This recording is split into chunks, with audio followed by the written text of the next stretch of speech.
আসসালামু আলাইকুম। আমরা এসেছি হাজী রতন শাহ রহমতুল্লাহের মাজারে। তো রাতের বেলা লাইট অনেকটা বন্ধ, ওই জন্য স্পষ্ট বোঝা যাচ্ছে না। তো চলেন ইনশাআল্লাহ আমরা মাজারটা ঘুরে এবং ভেতরের অংশগুলো দেখার চেষ্টা করি।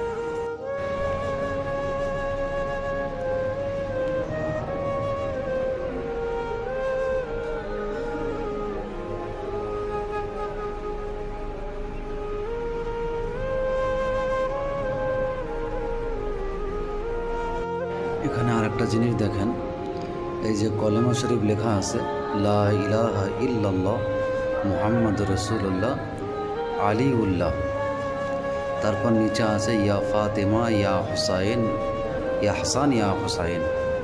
মানে আমরা জানি লা ইলাহা ইল্লাল্লাহ মুহাম্মাদুর রাসূলুল্লাহ, এটা কলেমা সাল্লাল্লাহু আলাইহি সাল্লাম। যেখানে লেখা আছে লা ইলাহা ইল্লাল্লাহ মুহাম্মাদুর রাসূলুল্লাহ আলিউল্লাহ।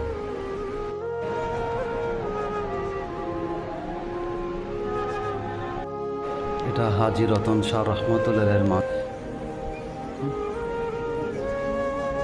এখানে আর একটা জিনিস আপনাদের দৃষ্টিগোচর করছি, সেটা হলো যে এই যে কবরগুলো দেখেন, মানে এর উপরে সব নুনের প্যাকেট সব দেওয়া আছে। তো আমি এনাদের জিজ্ঞাসা করলাম যে এর নিয়মটা কি, সিস্টেমগুলো কি।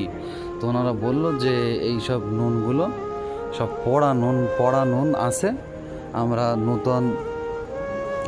নতুন প্যাকেট নুন দোকান থেকে কিনে নিয়ে এসে ওই নতুন নুনের প্যাকেটটা এইখানে রেখে আর এখানকার নুনটা নিয়ে বাড়ি নিয়ে যাবে এবং সেটা তারা একটা বরকত মনে করে ব্যবহার করবে।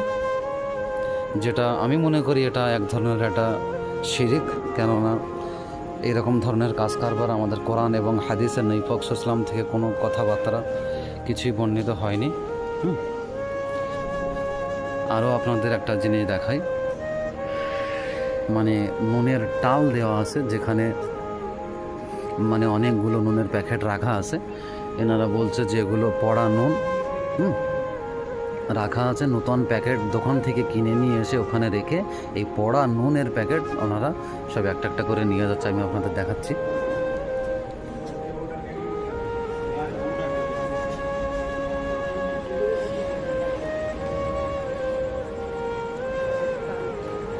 এই দেখুন,